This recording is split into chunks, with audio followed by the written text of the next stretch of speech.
Ammo Inc. This is a 380 round, 90 grain jacketed hollow point. We're going to go ahead and test them in the homemade ballistic gel. Error! Okay, the Ammo Inc went in right here, and I don't know if you can tell, but there's not much of a wound track with that one down in there. It's really very minimal compared to the other ones from the other rounds I've taken. And it got just there into the second block. Does not look like much for expansion, if any. Total distance in the gel is about 11 and 3/4, or maybe 7. 11 and we'll call it 11 and 3/4. I'll dig that out. And there's the Ammo Inc out of the LCP2. We'll try from the Glock.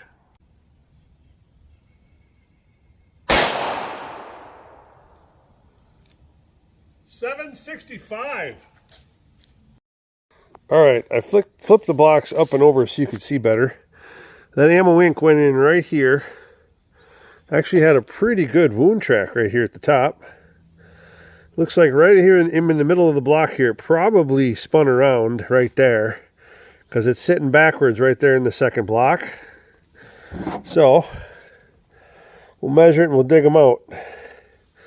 It's right down there at 13 1/4, and I'll dig it out. All right, here's the Ammo Inc results. LCP2 on the left, Glock 42 on the right, and we'll measure those back at home.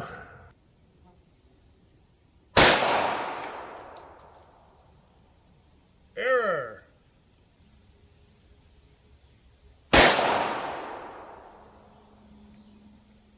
Error again.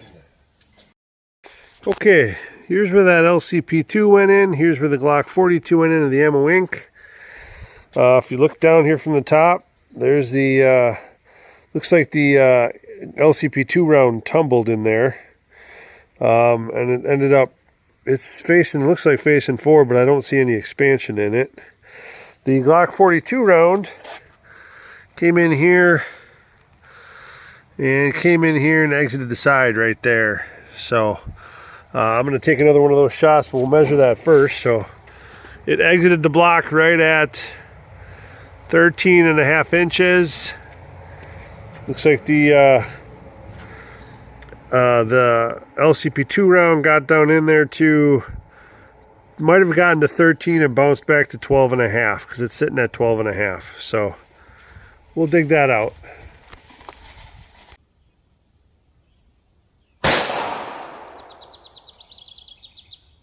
Error. All right, that one went right in here at the edge of the block, stayed in the block. You can see this, it stayed in all the way along the edge and came out right here at the back of the block. It's a 19 1/2 inch block. I'm going to assume that that's clogged up and did not expand. I'm not going to shoot another one of those Ammo Incs. Okay, welcome back from the range. This was another test into both calibrated homemade ballistics gel and calibrated clear ballistics gel, calibrated from the factory, that is. This was the Ammo Inc round. This is a 90 grain jacketed hollow point in 380. It's possibly an XTP round. Again, not 100% certain, but I've read online where it seems like maybe this is just another version of XTP loaded by this company. But this had mixed results. Performed better in the homemade gel than in the clear ballistics, which seems to be kind of the results overall of that testing from June 30th out there at the range. The LCP2 round through the homemade ballistics gel made it to 11 3/4. Through the Glock 42 it made it to about 13 1/4 inches. And then in the clear ballistics, again, no expansion whatsoever. From the LCP2 it made it to 13 inches, and then out of the Glock it first shot exited out the side of the block, second shot completely passed through the 19.5 inches of the Clear Ballistics gel and was lost. So again, it clearly clogged up and passed through with no expansion. So from the calibrated homemade ballistics gel, we had some expansion. From the Clear Ballistics, none. I've been reading a little bit more online about Clear Ballistics since last week, and I know that there was some issues in the past regarding, even though the cards come from the factory and they say, oh, they're calibrated, like this one says it was calibrated 3.07 inches, that in independent testing, a lot of the gel blocks from Clear Ballistics really were not calibrated. That they were much softer than what it claimed down there, and the independent BB calibration tests were penetrating much more deeply than the cards said. And I don't know if that's still a problem or not. All I know is that, you know, I'm providing two different substances, two different tests, and I'm hoping that the rounds are performing in both of them. But again, it's just more information, so take it for what it's worth. We'll go ahead and we'll weigh these up. I also had problems with the chrono. I don't know if I don't really like that chrono so far. I actually did not do extra tests after the fact, so since it was while I was trying to run it while running into the gel, I only got one good chrono reading for these. So I'll give you that, and we'll talk about that a little bit here. This was from, again, the LCP2 into the homemade gel, 92 grains, so there's no weight loss. There's still some gel in these. I don't clean them out real good, as you guys know. Expansion on this was 0.41, 0.44, and 0.44 at the max. From the Glock 42, again, no weight loss on that. Expansion was 0.41, 0.42, and 0.43 inches. I didn't measure the Clear Ballistics gel shot. As you can see, there was no expansion whatsoever. There's probably, I mean, I'm sure there's no weight loss. Yeah, there's no weight loss there either.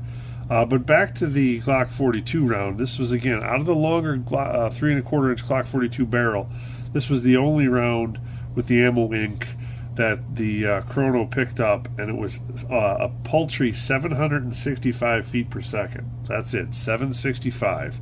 And on a 90 grain projectile, that equates to 117 foot-pounds of energy from a Glock 42. So this is, I think, by far the worst 380 round that I've tested as far as that energy computation goes out of the Glock 3¼ inch barrel.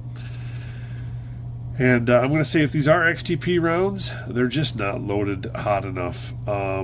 There's just better options out there. The ammo ink was very disappointing all around. I mean, yeah, I got some expansion, but if it's only coming out at 765 feet per second out of that longer barrel, that is just not going to cut it. So, you know, overall, the ammo ink I thought was going to be a decent low-cost option. Again, if they are using XTP rounds, they're one of the cheaper options using XTP rounds from a factory loading.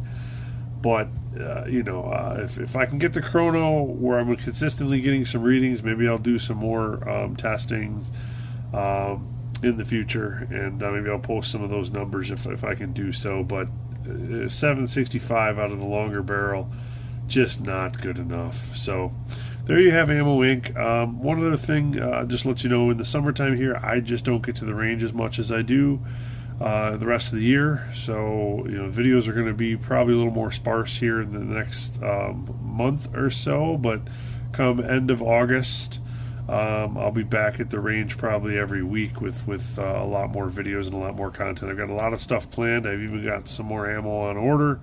So there's stuff that'll be upcoming, but it's just for the next couple of weeks, it's going to be a little few and far between, just so you know. So stay tuned for the next one, and like I said, there will be a lot more content coming, and I will be doing more than just 380 testing. I want to get back to doing 9s. I want to do 40 testing, 45 testing. I still got boxes of 357 and 38 sitting there, so I want to do some 40 carbine testing. I'm still looking at picking up a 9mm carbine, so a whole lot is planned and intended, and I have a lot more time in the fall and winter months. So stay tuned, and comment, like, share, etc. Have a good one.